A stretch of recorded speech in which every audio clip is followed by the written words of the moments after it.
હા દર્શન કર્યા. કયું ગામ તમારું? ભાવનગર. ભાવનગર. પ્રોપર ભાવનગર. કોપરા.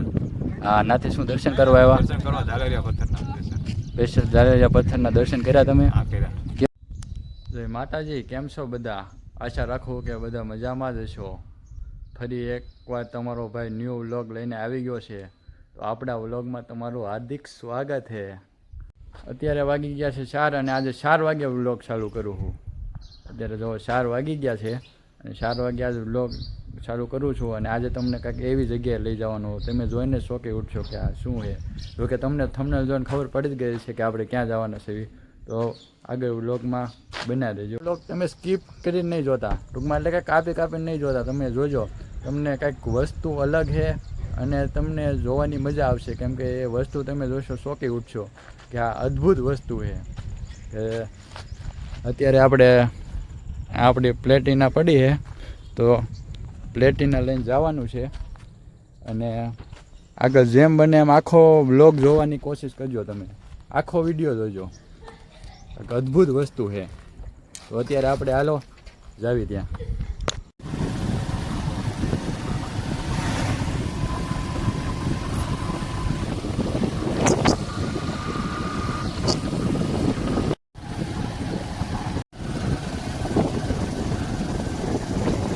અત્યારે આપણે આવી ગયા છીએ કરિયાણા ગામમાં.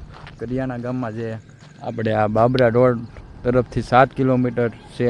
7 કિલોમીટર ડાબી સાઈડ વળતા આવે છે જે કરિયાણા ગામ. કરિયાણા ગામની અંદર આપણે એક અદ્ભુત વસ્તુ જોવાના છીએ આજે. ત્યારે જોવો તો સૌપ્રથમ તમને તો બતાવી દો આપણે કે આ બોર્ડ મારવામાં આવ્યું છે જે કે ઝાલરિયા પથ્થર તરફ તમે જવાનો રસ્તો. એટલે ઝાલરિયા પથ્થર અહીંયા છે, આપણે ત્યાં જવાનું છે. આપણે જઈશું ઝાલરિયા પથ્થરે, જોવી ત્યાંની શું વિશેષતા છે. અત્યારે આપણે ઝાલરિયા પથ્થર તરફ જઈ રહ્યા છીએ. જુઓ તેમનો રસ્તો છે, આ કંઈક રસ્તો છે, થોડાક ધોળાવાળો રસ્તો છે. આપણે આખો ડુંગળો સરવાનો છે, એટલે થોડુંક ચડવામાં થોડુંક તહેવાર છે, પણ વાંધો નહીં. જો કંઈક મોટા મોટા પથ્થર છે, પથ્થરને ઓળંગીને આપણે ધીરે ધીરે ચડવાનું છે. અને ગામનો વ્યૂ તમને બતાવું. જો આ કંઈક ગામ છે, કરિયાણા ગામ. જો આ કંઈક મોટા મોટા પથ્થર છે, ધીરે ધીરે જતા રહીશું આપણે. અત્યારે આપણે આવી ગયા છીએ ફાઇનલી જે ઝાલરિયા પથ્થર છે, હું તમને બતાવવાનો હતો. જો આ કંઈક ધજા દેખાય છે અને આ છે ઝાલરિયો પથ્થર. તમને જોજો, હમણાં આ ઝાલર જેવો એકદમ અવાજ આવે છે. જો હું તમને બતાવીશ. જો એકદમ ઝાલર જેવો અવાજ વાગી રહ્યો છે.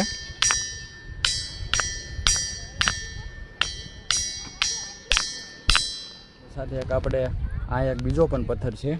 જો આ કંઈક બીજો પથ્થર છે, ત્યાં વગાડશું આપણે તો ત્યાં એકદમ અવાજ આવતો નથી. અને અહીંયા તમે જોઈ શકો છો એકદમ ઝાલર જેવો જ અવાજ આવી રહ્યો છે.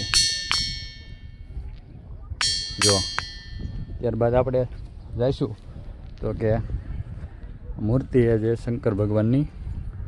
અને અહીંયા તમે જોઈ શકો છો અહીંયા પણ અવાજ આવી રહ્યો નથી. અને અહીંયા જુઓ, આ થોડોક અવાજ આવી રહ્યો છે, આમાં પણ ઝાલરનો અવાજ આવી રહ્યો છે.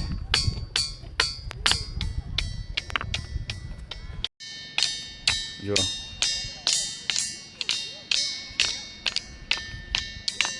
નાના છોકરા છે તે વગાડી રહ્યા છે. આ એક્ઝેક્ટ કરિયાણા ગામમાં આવેલું છે. તો હું તમને લોકેશન બતાવી દઉં છું. કંઈક લોકેશન છે. અને આ રસ્તો તમે જશો ને, આ રસ્તો જશે સીધો બાબરા તરફ. બાબરા અમરેલી જિલ્લાનું જે બાબરા તાલુકાનું કરિયાણા ગામ છે આ. અને બાબરાથી 7 કિલોમીટર આવતા જે આપણે આગળ આ ગઢડા બોટાદવાળો રસ્તો પણ લાગી જાય છે. આમ જતાં કીડી કરિયાણા શિરવાણીયાવાળો રસ્તો લાગે છે, કુંડળવાળો. અને આમ ખંભાળા બાજુનો પણ રસ્તો લાગી જાય છે. અને નાથી ગઢડા તરફનો રસ્તો પણ અહીંથી જાય છે. ઉપર તરફ આવી ગયા છીએ ઘણા બધા. જો હું તમને બતાવીશ, આખું કરિયાણા ગામ બતાવી. જો કે આ તો સ્ટાર્ટિંગ જ છે, જે અહીંથી ગામ આખું ચાલુ થાય. આ ગામનો નજારો તમને બતાવીશ. જોઈ શકો છો. એક નંબર વાતાવરણ છે અને લોકેશન પણ એક નંબર છે. આ કરિયાણા ગામનું અહીંથી આખું ગામ ચાલુ થાય છે. આ લોકો દૂર દૂરથી દર્શન કરવા પણ આવે છે, જોઈ શકો છો.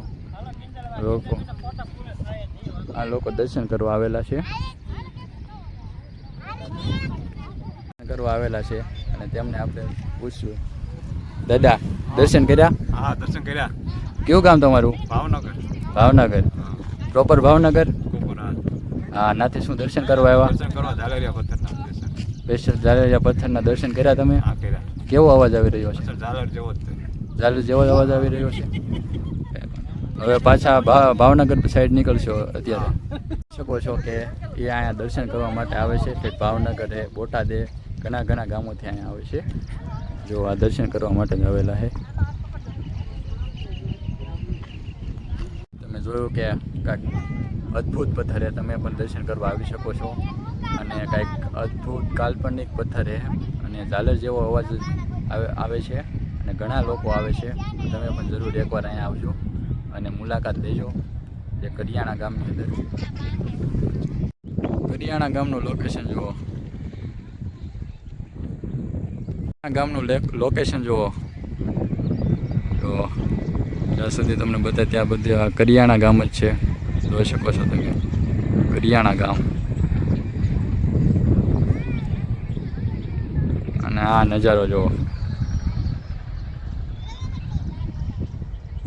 નજારો જુઓ તમે. તળાવ છે કરિયાણા ગામનું, ઉપર તળાવ છે અને નીચે ગામ. આ કંઈક ધજા છે.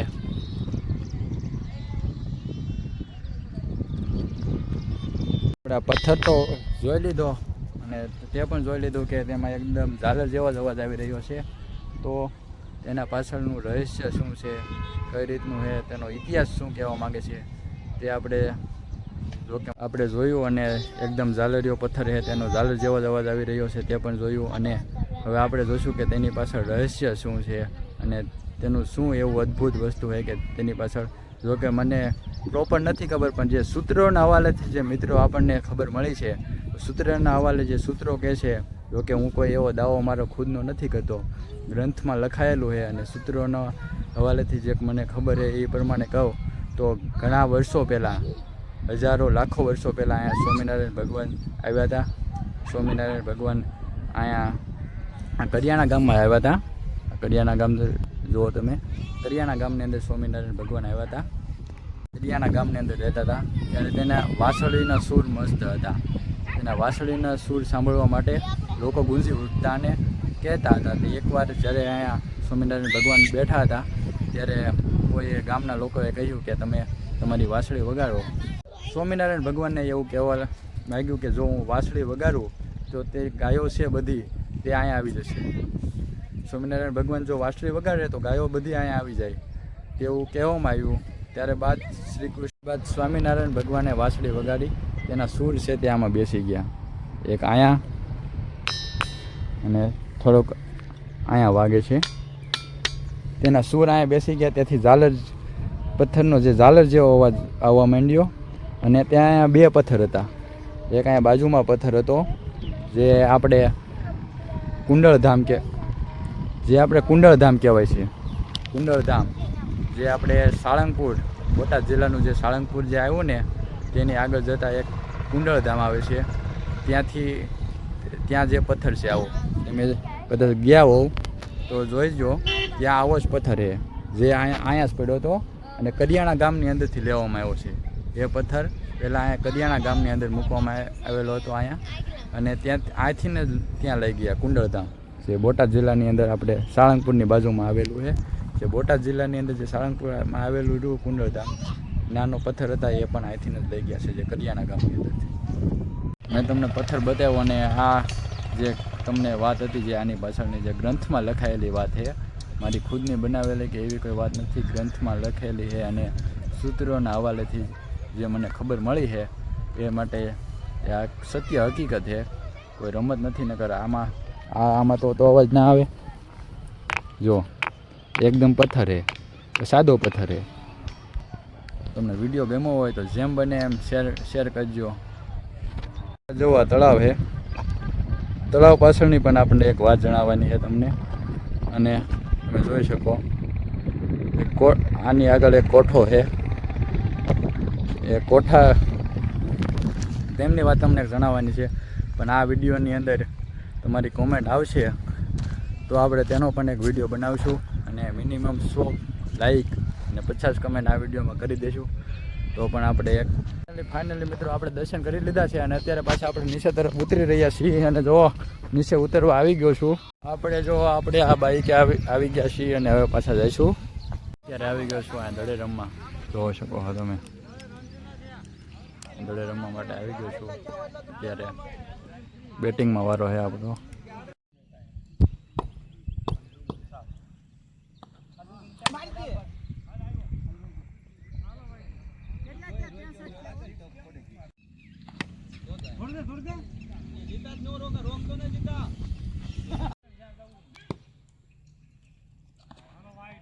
હવે આપણે આ બ્લોગનો એન્ડ કરીશું.